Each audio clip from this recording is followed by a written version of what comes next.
He is one of the most famous men on the planet. Probably after the Queen, Harry is the second most popular royal act, if you like. He's the member of the royal family that most people would say, I'd like to have a drink with him. A young royal who has stood out from the rest of the family. Harry is very accessible. He's very cheeky, he's very funny, he plays around with the press, and he's very naughty, and I think Britain adores him.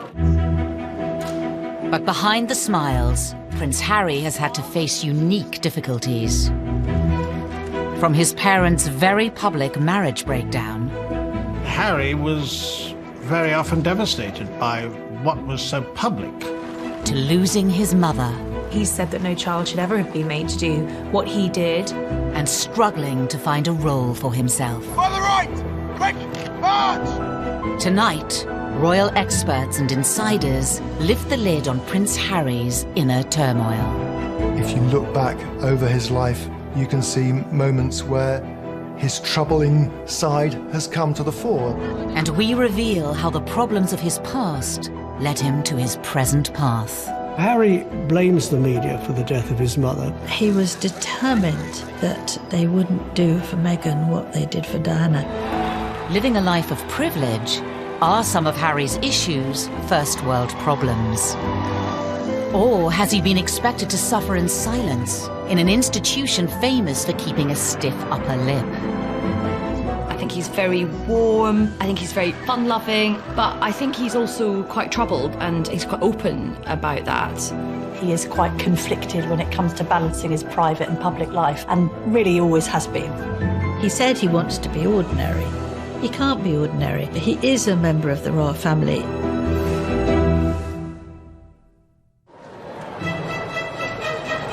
The 15th of September, 1984.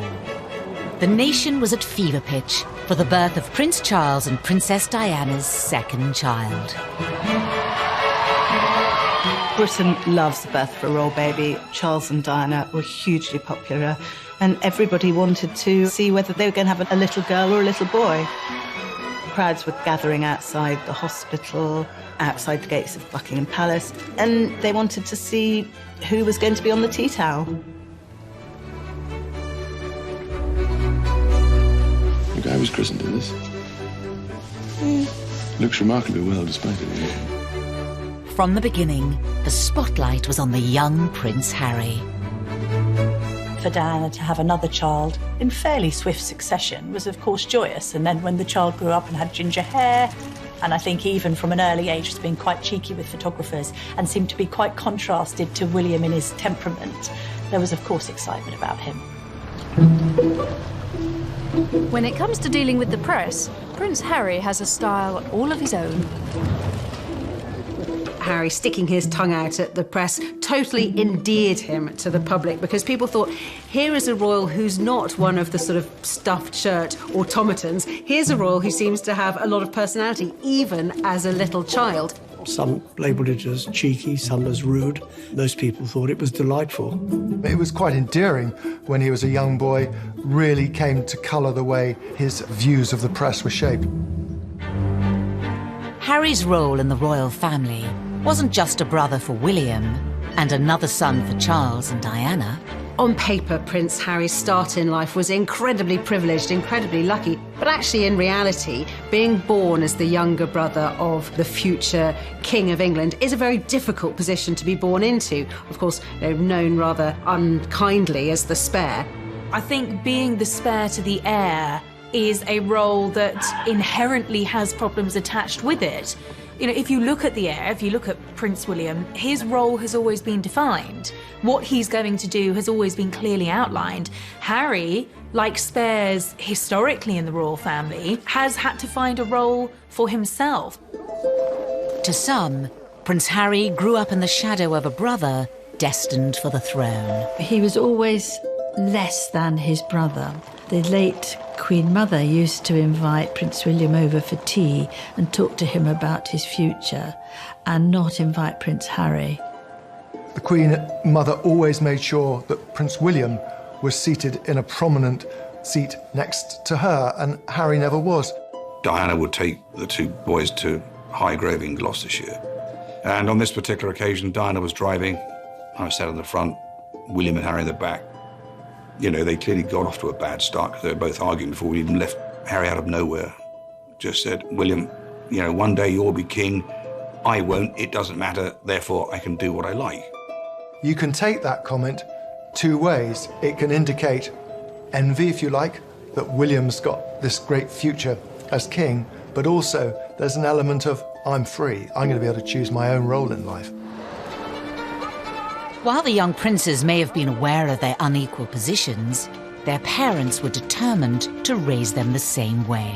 Diana was very conscious that she wanted the palace to treat the boys equally and to give Harry as many opportunities that were afforded to William. You know, Diana was very fair about how she treated them. There were no favourites, as I saw it. Prince Charles shared Diana's concerns about making sure the boys shared things in their early years, but certainly other more senior members of the family privately would say, well, this is nonsense. I mean, William is the future. All our efforts must go into educating William. It was William who the Queen would invite for lessons in kingship, if you like, when he was at Eton and she was at Windsor Castle.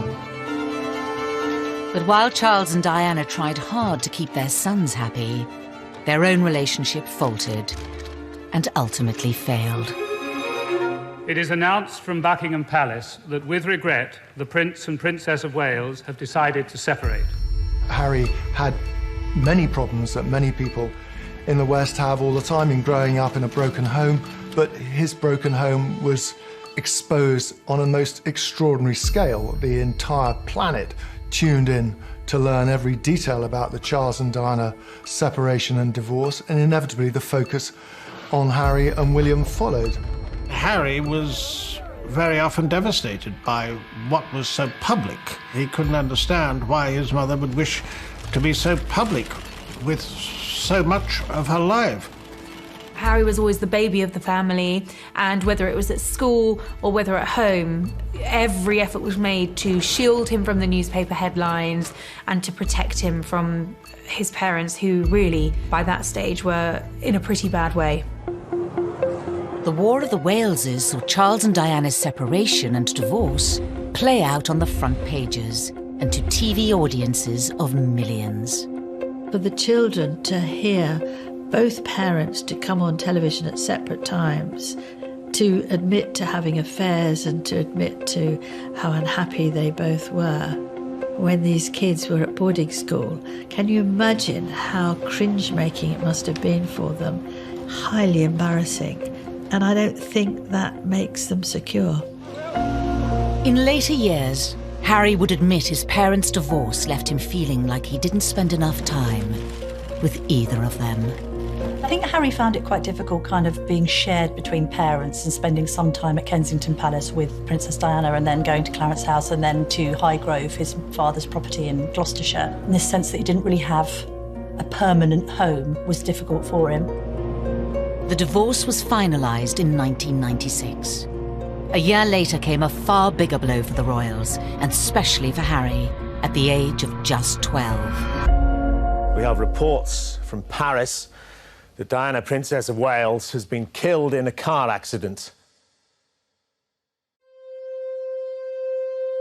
Harry really did feel the loss of his mother. Being the youngest, he was, as much as William was close to his mother, he was probably a little bit closer. It's incredibly difficult to lose your mother at such a tender age, especially if you're in the public eye. And I think that Harry's had a unique set of circumstances to cope with.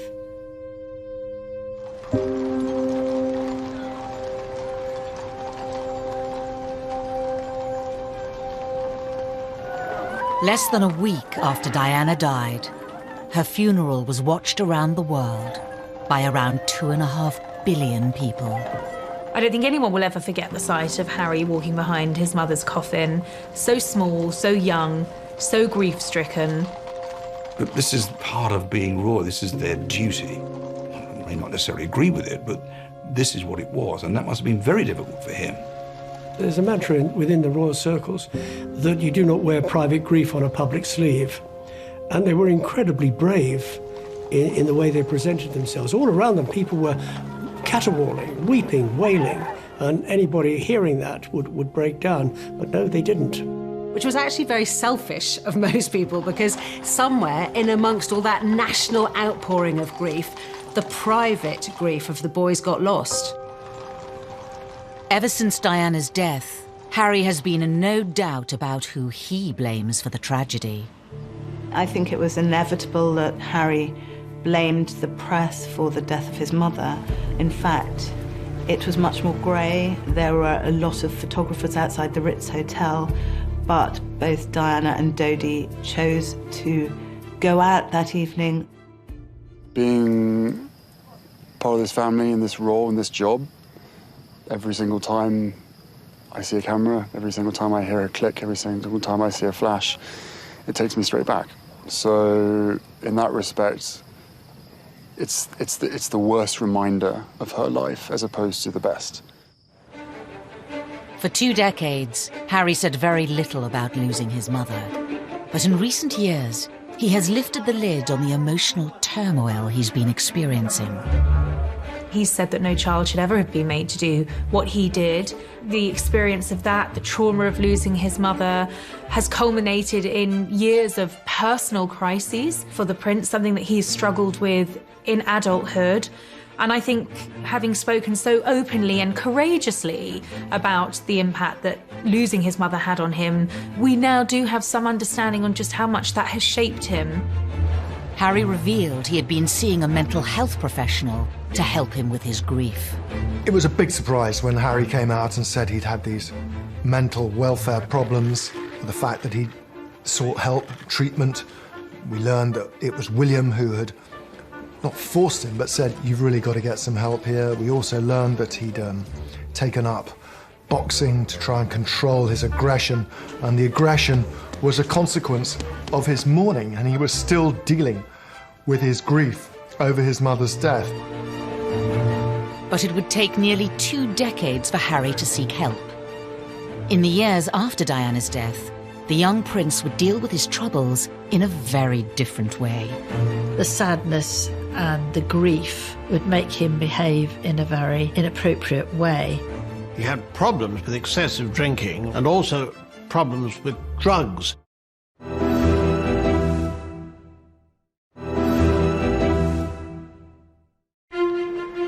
By the early 2000s, Prince Harry was privately mourning the loss of his mother.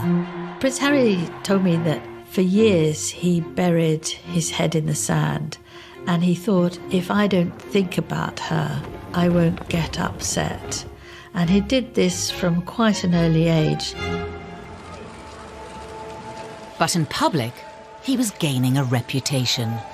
The party prince, the playboy prince, the hard-drinking prince. The first time I ever met Prince Harry, he was at a nightclub. It was the year of his A-levels. He was meant to be at home revising, and he was at the Kensington Roof Gardens, knocking back vodka shots, smoking Marlboro Lights, surrounded by a group of gorgeous blondes. That was Prince Harry. Harry's wilder side had emerged even before reaching his A-levels. A newspaper had been passed details about Harry drinking, being involved in lock-ins in local pubs, and smoking cannabis on occasions too. You can really understand how a lonely, privileged, unhappy prince would end up drinking and smoking and taking cannabis to fill those hours and to hang out with people who he thought really liked or even loved him. 16-year-old Harry was made to visit a drug rehabilitation clinic by Prince Charles to educate him on what could happen if he didn't change his ways. But just a few years later, it wasn't country pubs Harry was visiting. There had been a series of photographs of Prince Harry falling out of nightclubs late at night with various girls and all the rest of it. He was clearly in party mode. In 2004, Harry had an altercation with a photographer while leaving a West End nightclub. There are 2 sides to that story. On one hand, the photographer saying that Harry lunged at him, possibly after a few beers, and the palace saying that the photographer had knocked him with his camera. Was this kind of behaviour just part of growing up, or did his troubles run deeper? Harry's naughtiness was sometimes just boyish, but other times was really a symptom of his deep grief. It was outlets for his despair, I think. everything he did was always going to be examined with microscopic detail. He couldn't, in other words, get away with the kind of things that many of his teenage friends could. It was obviously also storing up that sense of resentment that Harry came to have against the media. No one's making judgments, you're just being reported. And actually, some of this has helped to fuel your popularity. People love a royal rebel at the end of the day. Regardless of public opinion, Harry has been open about his feelings towards the media. He admitted to reading coverage about himself when he turned 21. They still upset me and I still read them. Why, I do not know, but I have to read them just for peace of mind, just to know what they've written and to see who wrote it and see who took the photographs, write that down for later. But there was one newspaper report about Harry's behaviour that upset many others. In 2005, while attending a costume party, Harry wore a swastika armband. That was an episode that happened when he was fully protected by the royal machine, and yet it still happened. It was a grave error of judgment, and one wonders why there wasn't someone looking out for him and telling him, actually, sir, this is a really bad decision. Don't wear the Nazi costume. I thought it was actually quite unfair at the time, and I still think it was quite unfair. It was clearly not a political statement. It was clearly a stupid teenager doing a very stupid thing, thinking it was funny. Harry apologised for it. He said it was something that he regretted. It happened on the eve of him joining Sandhurst. The Royal Military Academy, Sandhurst. In May 2005, Harry spent nearly a year here training to be an officer cadet in the army. Something he'd wanted for a long time. One of the things that we saw very much with Harry growing up was the fact that he absolutely adored the military. I remember him as a 5-year-old strutting up and down the road at Kensington Palace in army fatigues. Harry excelled in his training and was commissioned as an army officer in April 2006. I think Harry found purpose in the army. I think he found safety in the army, ironically, because of course it wasn't safe, but I think he found emotional safety in the army. The army allowed Harry to feel normal. That's what he wanted. It's completely normal. It's as normal as it's going to get. I'm one of the guys. I don't get treated any differently. Even though Harry felt normal in the army, the rest of the world couldn't forget he was a royal. And that brought problems. When he was told he couldn't serve on the front line, he was absolutely furious and wanted to be treated like any other soldier. I have decided today that Prince Harry will not deploy as a troop leader with his squadron. There was a U-turn on a decision to deploy Harry to Iraq in 2007 over safety fears. I joined the army unless I thought I was going to. Simple as that. If they said no, you can't go front line, then I wouldn't drag my sorry ass through Sandhurst. And I wouldn't be where I am now, because the last thing I want to do is have my soldiers sent away to Iraq or wherever like that, and for me to be held back home, twiddling my thumbs thinking, well, what about David, what about Derek? At that time, everyone else was going to Iraq, and he felt he should too, and it was enormously frustrating for him. Eventually, Harry was allowed to serve in combat zones. In 2008, it was revealed that he had been deployed to Afghanistan. The day he flew out, he was ecstatic, really. He said that being in theatre in Afghanistan, something that most people would find frankly terrifying, was as normal as he was ever going to get, and he loved it for that reason. But his time on active duty was short-lived. A media blackout was imposed on Harry's posting for his protection until an Australian magazine revealed where he was, and he was forced to leave. He'd had his opportunity in Afghanistan cut short. He could see which way the wind was blowing, that it was unlikely he'd get another opportunity unless he could do something different. So he put himself through some really tough retraining to become a very competent Apache helicopter pilot, and this allowed him to have a second bite at the cherry and to go back out there. On his second deployment, the media were allowed much more access to Harry. Not that he was happy about it. And so what do you think the public perception of Harry is? I don't know, it fluctuates. It depends on what the media want to write, I suppose. I'm out here doing a job and I really enjoy it. I never wanted you guys to be out here, but there was an agreement made to invite you out on the deal that the media didn't speculate before my deployment. That's the only reason you guys are out here. Harry may not have wanted the cameras there, but it did give the world a chance to see him in his element. If you speak to anybody in the military, they will always say he was absolutely fantastic. Being dragged away from my guys, I think it was all done. It wasn't done in the wrong way, but it was just.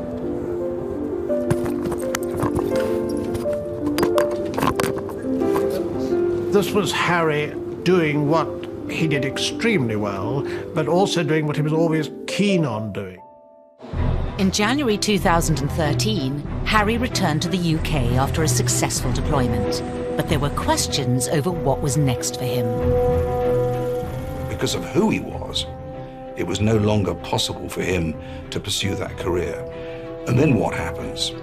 He's left really without a job, without a purpose. He was doing something he felt comfortable with. The army, and anybody who has made a career in the army will tell you military is family, and he felt at home. There was camaraderie. And by the time he got out, he was a little bit lost because he really didn't know what to do, and that winds back to the spare. There is no defined role for that spare. Because he certainly wouldn't contemplate an army desk job. He was not the type of person who would fit in to that, and therefore there was a huge question mark. What would he do next?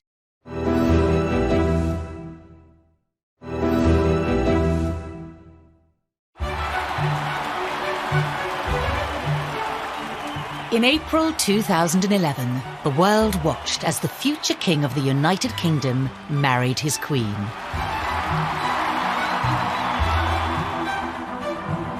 Best man Prince Harry was by his brother's side as William officially settled down. Roger, if you can call 30 seconds and I request flares and as low as possible. But in between his army tours, was Harry ready for the same thing? They're still talking, sir. Or did he still have some growing up to do? The Americans arrived, all is well in the Empire. It didn't seem then that he was yet quite ready to settle down. Oh, there it is. Yes, Harry was a prince, but he was also a lad who wanted to go out and have some fun. 2012 was, of course, Harry let loose in Las Vegas. In a Las Vegas hotel, however, it is most unwise to play strip pool. According to the advertisement, what goes on here stays here. In Harry's case, it certainly didn't. Once again, Harry was front-page news for all the wrong reasons. For some, it was Harry the lovable rogue. The tabloids ran the images of him basically stark naked, covering his crown jewels, I think. There was no wrongdoing there. It was a bit of harmless fun. And what's been interesting about Harry is actually quite a few of these episodes have endeared him to the public even more. But Harry was still struggling to reconcile the role he had been given at birth and the man he was becoming. Probably let myself down, let my family down, let other people down, but at the end of the day, you know, I was in a private area and there should be a certain amount of privacy that one should expect. But, you know, it was probably a classic example of me probably being too much army and not enough prince, is a simple case of that. After Harry's second tour of Afghanistan, he found a way to combine being a prince with his passion for the military. Your stories move, inspire, and humble us. You prove that anything is possible if you have the will. Welcome to the Games. Welcome to Invictus. He founded the Invictus Games, helping disabled and wounded men and women from the services. Invictus was also a way for Harry to address his own troubles, as Angela Levin discovered when she interviewed the prince.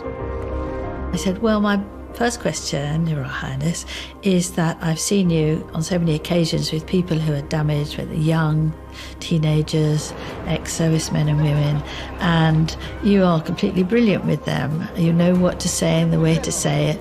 And I wondered whether you were using these occasions to also help yourself with your own mental health issues. absolute silence. And I thought, help, I'm going to be thrown out. Seemed like ages. And then he said, that's a really big question. Silence. And he said, you're right, of course. He felt that he was helping others who were probably suffering the same as he was, because those in the Invictus Games, they're also suffering. This was Harry's way, undoubtedly, of continuing links with the military, which he wouldn't do from a desk job, but wanted to do in the wider world, following his mother's footsteps as well for charitable activities. Harry had created an outlet that gave him a purpose and allowed him to help others. But what about his private life? His relationship with his brother was always close. Every year we get closer, and we've even resorted to hugging each other now, after not seeing each other for long periods of time. But he is the one person on this earth who I can actually really, we can talk about anything, and we understand each other, and we give each other support, and everything's fine. They were two peas in a pod. They looked out for each other. We're brothers, not lovers, right? That's the difference. It's a bit weird. For some, Harry gaining a sister-in-law highlighted the need for him to move on and find his own partner. Inevitably, there was sort of a little bit of gentle mockery about him as a sort of the third person in the marriage of William and Kate on this occasion, of course, because they were so close, they did things together. There's just an awkwardness to that scenario, a couple trying to carve their own path as newlyweds, and then a prince who's got a great deal to offer, and which takes precedence, and who's more popular when it comes to the press, and how does that work in tandem. So I think there was always friction in that regard with the three of them. I think what changed things for Harry was William having his own children, and Harry looking on at Kensington Palace where they were neighbours, and thinking that he probably wanted that for himself. It's fantastic to have another addition to the family. I only hope my brother knows how expensive my babysitting charges are. It was always inevitable that Harry was going to want to live his own life. Oh, put some effort in. It's the wizard, never the wand. How will go then? But for Harry, finding a princess of his own would prove difficult. The first love, Chelsea Davy, the girl that he met in South Africa, who he fell head over heels in love with, she had 8 years to look into the goldfish bowl of royalty and to realise absolutely this wasn't the life for her. He lost Chelsea because she didn't like to be in the spotlight. Harry was disappointed, but he was very much younger, and this was probably his first love, and probably a love that was not going to go anywhere. That was swiftly followed by a relationship with Cressida Bonus, who was a budding actress. And she, too, didn't like the idea of media intrusion. Media's got a knack of destroying relationships, and she didn't like media intrusion and really did want to pursue her acting career, and she walked away. For years, Harry was troubled by his position and the scrutiny that came with it, which would scare women away. And it's quite sad when he's one of the world's most eligible bachelors, and at the same time not seeming to be able to find somebody who will take on the job of being in the public eye. There is this sense that they loved him but didn't love the idea of being royal. Then Meghan Markle entered Harry's life, offering him a genuine chance at happiness. After rumours of a relationship, the pair appeared in public together for the first time in September 2017 at the Invictus Games in Toronto. Meghan was different in many ways. She had a degree of fame and had lived through that herself. She was incredibly accomplished as a public performer, as an actress. It gave her great confidence. She seemed incredibly secure in herself, and she was that much older than these girls that had gone before. She'd also, of course, been married, which added an entirely different layer to the relationship. Good grief, Prince Harry is punching above his weight here. There's this amazingly glamorous American actress. When I walked into that room and saw her, and there she was sitting there, I was like, OK, well, I'm going to have to up my game. It was almost as if she was a ready-made royal and therefore a perfect fit for him. In this strong, striking, confident woman, there was actually someone who was very capable of handling the pressure and the scrutiny of being in the public eye. That was something that neither of his two girlfriends had been willing to take on. But the scrutiny would soon affect Prince Harry and his new girlfriend. He issued an unprecedented statement saying, Meghan Markle has been subject to a wave of abuse and harassment.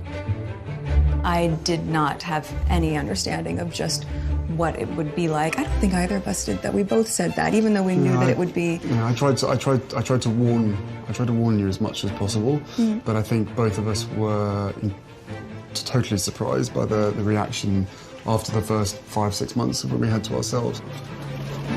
You could see that the old thorny issue of Harry's relationship with the press was raising its head again. Quite a lot of the press was very, very charged about her background, headlines like kind of straight out of Compton and all of this kind of thing. There was quite an unpleasant tinge to it. There has been some very negative publicity given, and some of it marginally racist, which is unacceptable. Not everything that was troubling Prince Harry was in print or written by journalists. Horrible, horrible stuff on social media, and I'm sure they weren't scrolling through it all the time, but you will see this stuff. You know, they're modern young royals. Of course they're going to be on social media. This time, though, the relationship survived. Harry asked Meghan to marry him. What were we doing? Just roasting chicken and Trying to roast chicken. Trying to roast a chicken. And it was just an amazing surprise. It was so sweet and natural and very romantic. He got on one knee. Having watched Harry grow up, the public saw this as the moment to put his past behind him. They wanted Harry to be happy. They adored Harry and they wanted him to be content and find the right person. Well, I think that the country were overwhelmed with happiness for Harry, and it all came back to the little boy at his mother's funeral, and then later his heartbreaking confessions about how upset he'd been and how he'd struggled with demons for years, coming to terms with the grief of the loss of his mother. And then he should find this remarkable young woman who had such a different background from him, whom he was so clearly in love with. But was this the beginning of a fairy tale, or the start of another difficult chapter for the already troubled prince? Things were said and done in the run-up to the wedding that both sides regret, but had caused irreparable damage.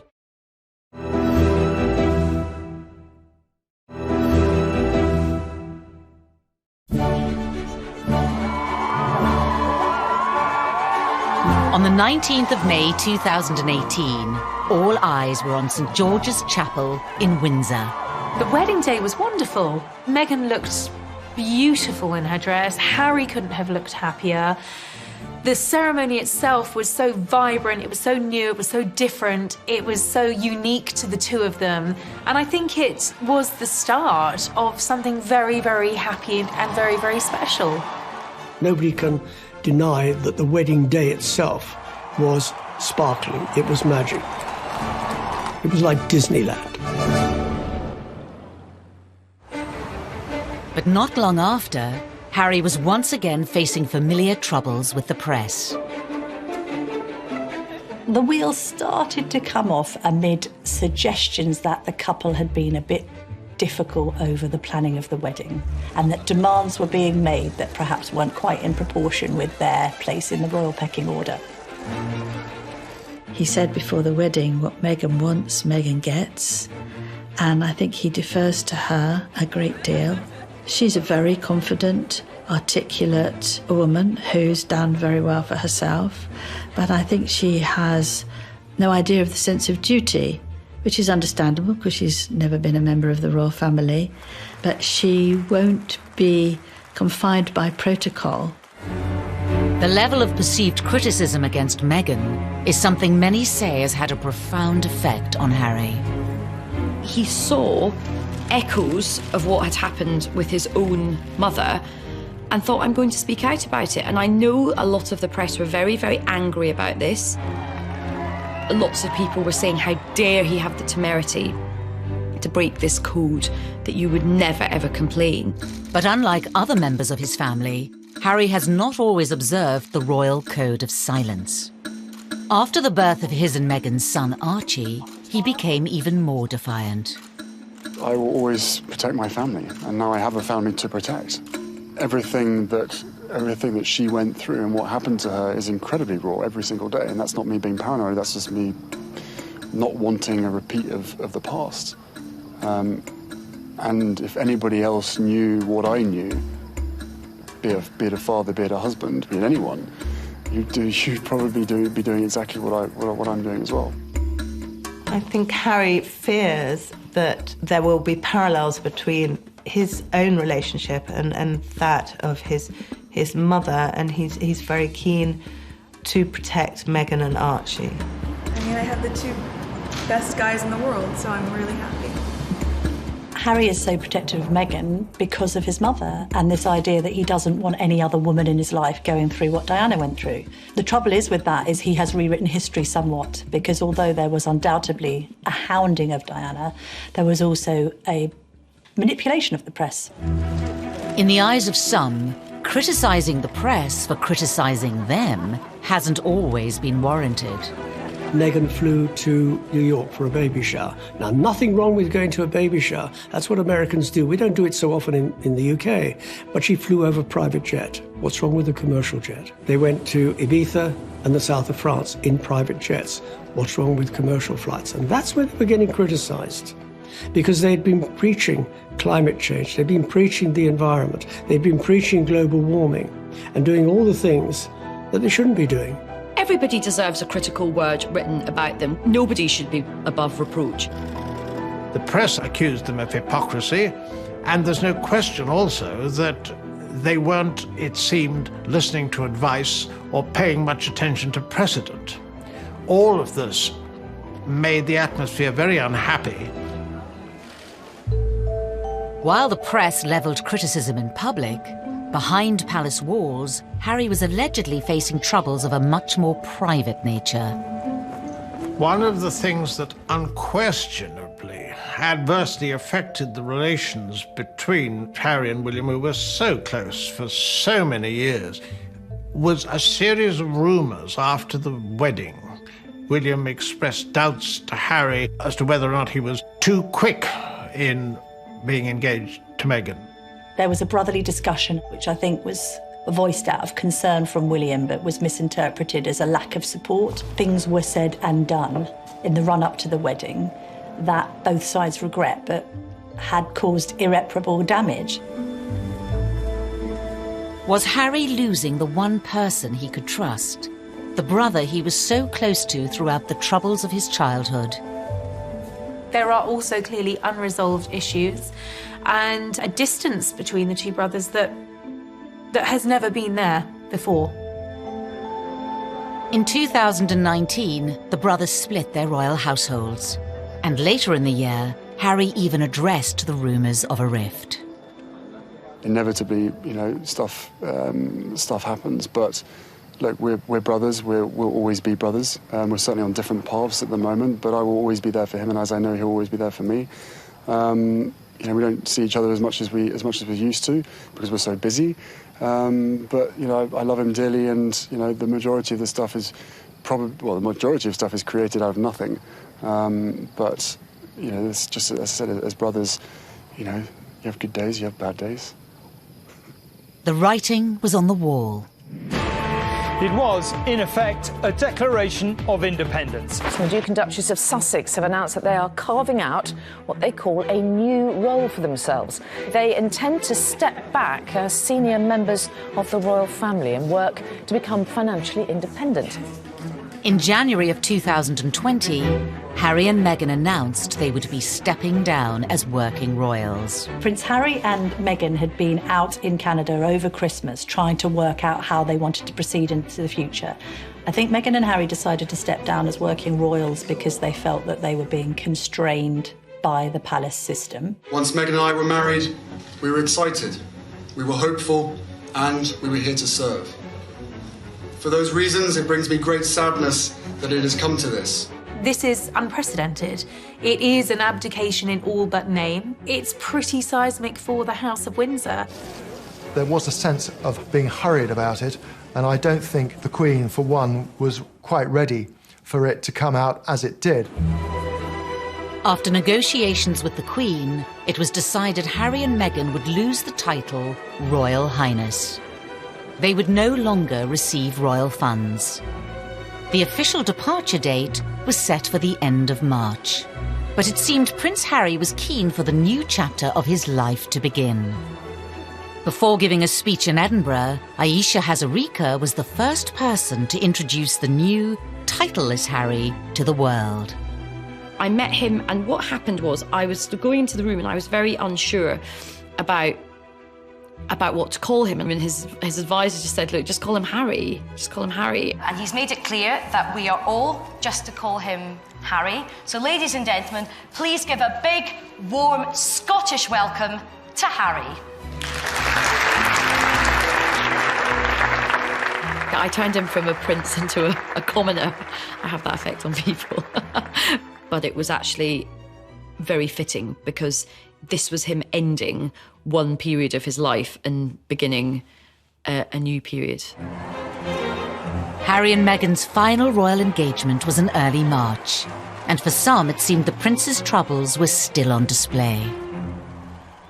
To use common parlance, the Commonwealth Day service was #AUKS. There was quite a lot of tension there. There was some interesting body language with both of the brothers studiously examining their programmes and not really talking at all. Meanwhile, Meghan's there with a megawatt smile, trying to make the best of things.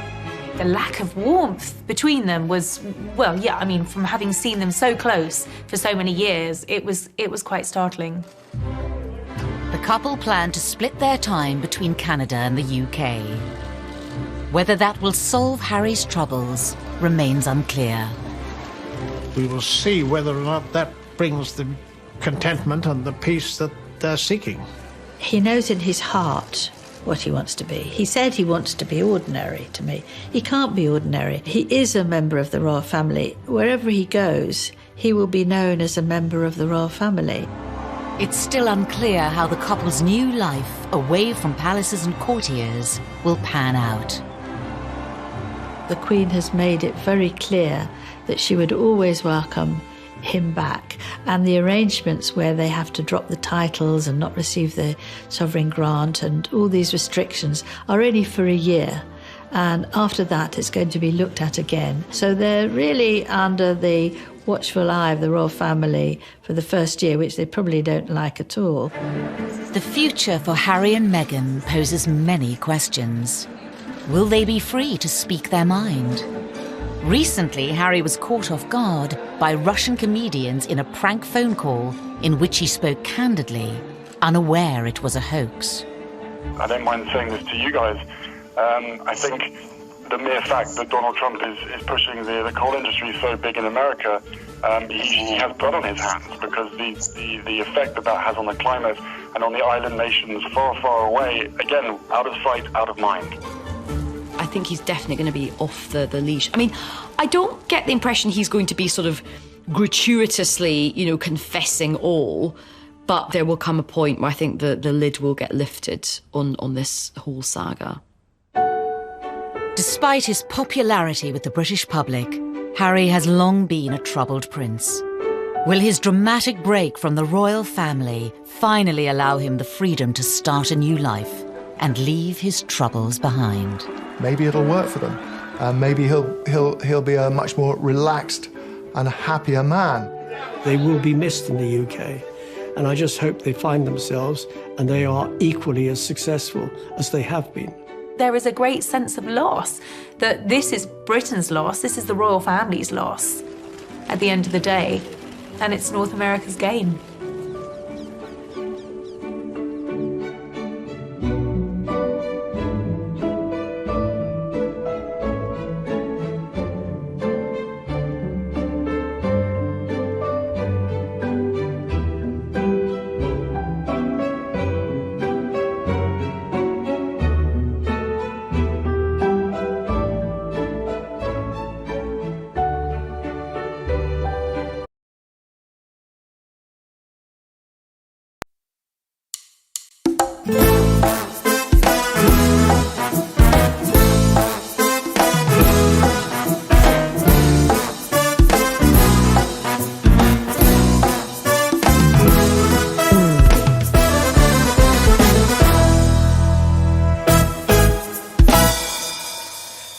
ngày xưa tôi thả những cành diều dây lướt trên bầu trời phiêu du cùng áng mây, hòa trong gió tiếng sáng vang từ đâu diều bay vút cao, rồi cùng nhau chia phe chơi trò già dưới bóng cây đa già bên sân đình bãi sông, làm cô dâu chú rể chiếc kiều la trò chơi rước dâu. Kỷ niệm xưa mãi sống trong cuộc đời tôi, thân tin tôi thơ. Rồi ngày tháng trôi đi, bao nhiêu mong ước xa xưa chỉ còn là kỷ niệm. Từng đêm tôi nhớ về cuộc đời đua trên bốn bề giàu lo, nhiều lúc ước mơ rằng được phép nhiệm màu đưa tôi về thuở xa xưa, bay cao cùng cánh diều đua chơi với đám bạn, hồn nhiên ngày thơ vui đua ngày tháng, để lòng tôi hân hoan dưới trời mây. Ngày xưa dấu yêu còn đâu.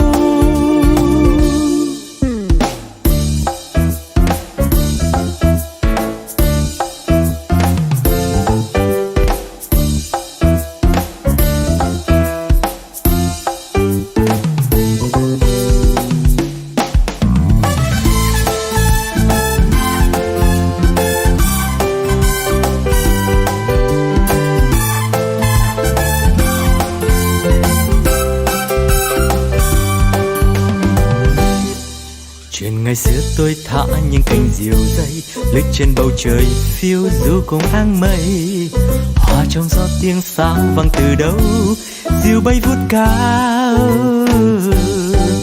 rồi cùng nhau chia phe chơi tròn tiền dưới bóng cây đa già bên sân đình bãi sông, làm cô dâu chú rể chiếc kiều la trò chơi rước dâu.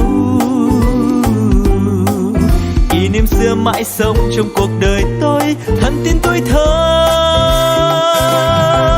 Rồi ngày tháng trôi đi, bao nhiêu mong ước xa xưa chỉ còn là kỷ niệm. Từng đêm tôi nhớ về cuộc đời yêu trên bốn bề giàu lo, nhiều lúc ước mơ rằng được phép nhiệm màu đưa tôi về thuở xa xưa, bay cao cùng cánh diều đua chơi với đám bạn, hồn nhiên ngày thơ vui đua ngày tháng, để lòng tôi hân hoan cùng trời mây. Ngày xưa dấu yêu còn đâu. Rồi ngày tháng trôi đi, bao nhiêu mong ước xa xưa chỉ còn là kỷ niệm. Từng đêm tôi nhớ về cuộc đời đua trên bốn bề sầu lo, nhiều lúc ước mơ rằng được phép nhiệm màu đưa tôi về thuở xa xưa, bay cao cùng cánh diều đua chơi với đám bạn, hồn nhiên ngày thơ vui đua ngày tháng, để lòng tôi hân hoan dưới trời mây. Ngày xưa dấu yêu còn đâu.